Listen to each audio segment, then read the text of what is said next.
महाराष्ट्राच्या राज्यामध्ये असणारं तुमचं शासन करू शकलं ना, देशामध्ये असणारं तुमचं शासन पंतप्रधानच्या रूपानं जे तुम्ही आज विकासाचं मॉडेल तुम्ही भारताच्या जनतेसमोर ठेवता तेही करू शकलं नाही. कारण यांची विकासाची व्याख्याच वेगळी आहे.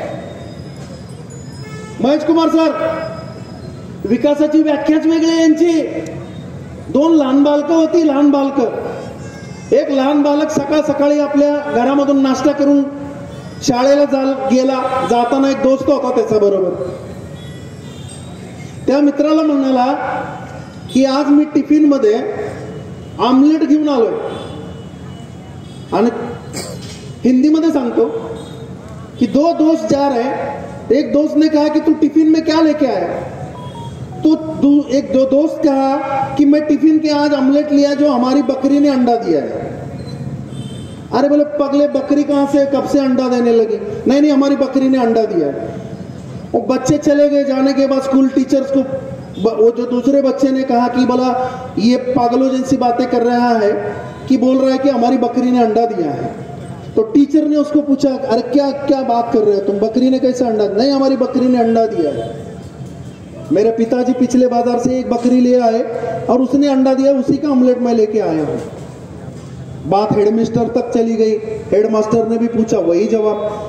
तो एक वहां का जो एक शिष्टमंडल है स्कूल का, वो बच्चे के घर पे चले गए. बोले बच्चे भाई की बातें करने लगा है कि बोल रहा है कि बकरी ने अंडा दिया है और उसका ऑमलेट में टिफिन के अंदर लेके आया. तो पिताजी ने कहा, दरअसल मैं पिछले हफ्ते एक मुर्गी ले आया हूं जिसका नाम मैंने बकरी रखा है. उसी तरह से हमारे देश के प्रधानमंत्री विकास का नाम भकास है, जो विकास की राजनीति कहते हैं. उसी जिसी तरह से बकरी ने अंडा दिया है, उसी तरह से हमारे विकास का नाम, जिस तरह से बर्बादी का नाम विकास रखा हुआ है. आज महाराष्ट्रामध्ये ही परिस्थिती जर बदलायची असेल, आज महेश कुमार कांबळेच्या रूपानं आज मिरज शहरामध्ये तुम्हाला एक उमेदवार दिलाय.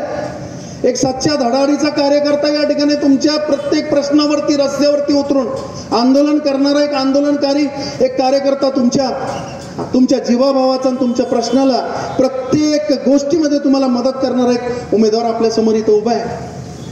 बेडकचं जे आंदोलन होतं बाबासाहेब आंबेडकर कमानीच्या, ते आंदोलन महाराष्ट्रामध्ये एवढं गाजलं की इथं असणारे मुख्यमंत्री उपमुख्यमंत्री यांना दखल घ्यावी लागली आणि जो मोर्चा इथून निघालेला होता त्यांना पुण्यामध्ये थांबून त्यांना ते बेडकचं कमानीचं की मंजुरीचं प्रमाणपत्र ते पुण्यामध्ये त्यांना आणून द्यावं लागलं. ही दहशत या माणसांनी या ठिकाणी निर्माण केलेली आहे.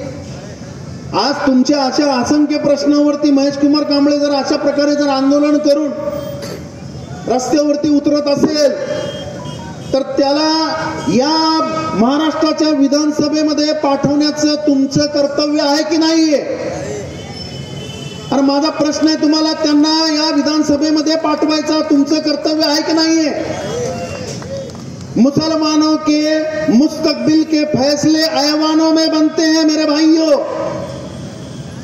अगर तुम्हारे बात को, तुम्हारे मुतालबों को अगर ऐवानों में अगर पेश करना है तो तुम्हारे सफों में इत्तेहाद पैदा करना बहुत जरूरी है. और तुम्हारे सफों के इत्तेहाद न होने की वजह से इनके हौसले इतने बुलंद हैं कि ये हमें कटेंगे और बटेंगे की बात कर रहे हैं. आज मैं मिरज शहर के और मिरज विधानसभा के तमाम भाइयों से ये इल्तिजा कर रहा हूं कि भाइयों अपने सफों में इत्तेहाद पैदा करो.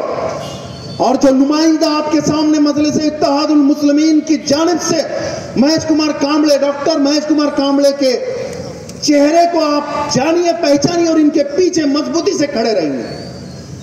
हमारी कोशिशें हैं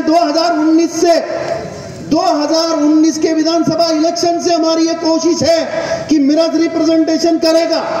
विधानसभा के अंदर मजलिस इत्तेहादुल मुस्लिमीन का कोई नुमाइंदा मिरज शहर के अंदर इस विधानसभा को रिप्रेजेंटेशन करेगा. पश्चिम महाराष्ट्र में जो दलितों के ऊपर होने वाले अत्याचार, मुसलमानों के ऊपर होने वाले अत्याचारों की आवाज को बुलंद करेगा. पश्चिम महाराष्ट्रामध्ये यापूर्वी अशा प्रकारच्या जातीय दंगली करायचा आतापर्यंत प्रकार झालेला नाहीये. पण सुरुवात पुसे सावळी सारख्या गावामधून सुरुवात झाली.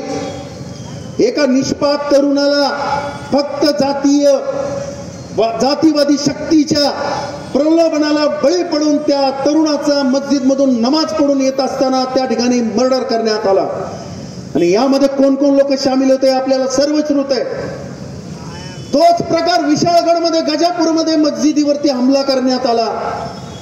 हे सर्व जाणून बुजून या ठिकाणी करण्यात येत आहे, कारण की येणारं इलेक्शन हे भारतीय जनता पार्टीचं सरकार हारणार आहे, म्हणून जातीय तेढ निर्माण करायचं आणि जातीचं ध्रुवीकरण करून या प्रकारचं वातावरण एक ठिकाणी तयार करायचं। अल्पसंख्याक समाज असेल, दलित समाज असेल, या समाजाला एक वेगळं करायचं आणि जातीवादी शक्ती एकत्रित येऊन या विधानसभेमध्ये सामोरे जायचं। अरे तुम्हाला हिंमत असेल तर तुम्ही विकासाच्या मुद्द्यावरती इलेक्शन मध्ये सामोरे जा। माझं आव्हान आहे भारतीय जनता पार्टी आणि यांच्या अलायन्स मध्ये असणाऱ्या पार्ट्यांना, तुम्ही विकासाच्या मुद्द्यावरती 2014 मध्ये पंतप्रधानपदी आरूढ झाला, त्यावेळेस हिंदू खतरे में नहीं था, पण ज्यावेळेस तुम्ही पंतप्रधान झाला त्यानंतर या मागच्या 10 वर्षामध्येच हिंदू खतरे में कैसा क्या आ गया? इथं 700 वर्ष मुघलांनी राज्य केलं, 300 वर्ष जैनांनी राज्य केलं, त्याच्या अगोदर 450 वर्ष बौद्धांनी राज्य केलं आणि 1818 ते 1947 पर्यंत इंग्रजांनी या देशावरती राज्य केलं। त्यावेळेस इथला माझा हिंदू बंधू कधी खतरे नव्हता, पण 2014 मध्ये असं काय झालं की हिंदू खतरे में? अरे आज खेडेगाव असतील किंवा आम्ही या मिरज शहरामध्ये असेल हिंदू मुस्लिम ऐक्य हे आम्ही बघतो। मला हिंदू लोकांचे सर्व सण सर्व श्रुत आहेत। दिवाळीला काय असतं, दसऱ्याला आम्ही जातो, सीमोल्लंघन करतो, सगळं करतो,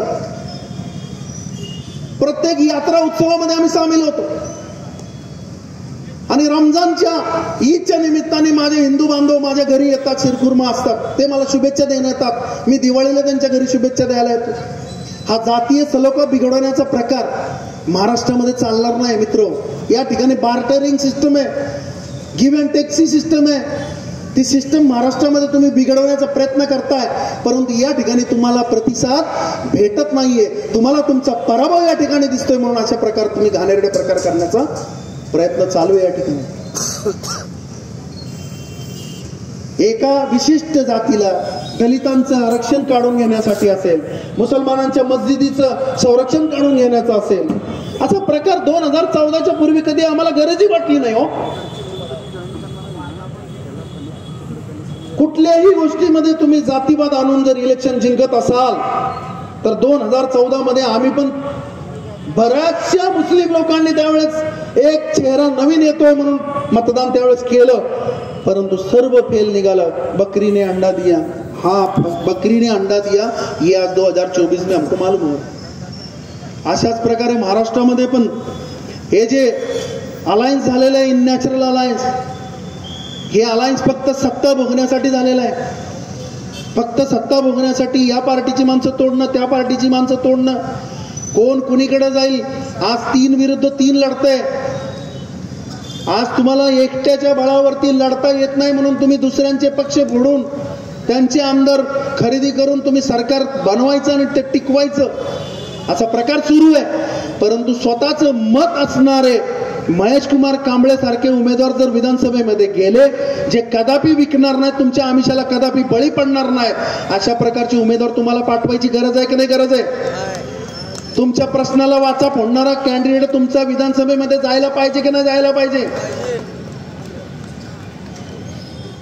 येत्या 20 तारखेला 5 नंबरचं बटन आहे, डॉक्टर महेश कुमार कांबळे MIM पक्षाचे अधिकृत उमेदवार म्हणून आपल्या समोर इलेक्शनला उभे आहेत। 5 नंबरचं बटन 20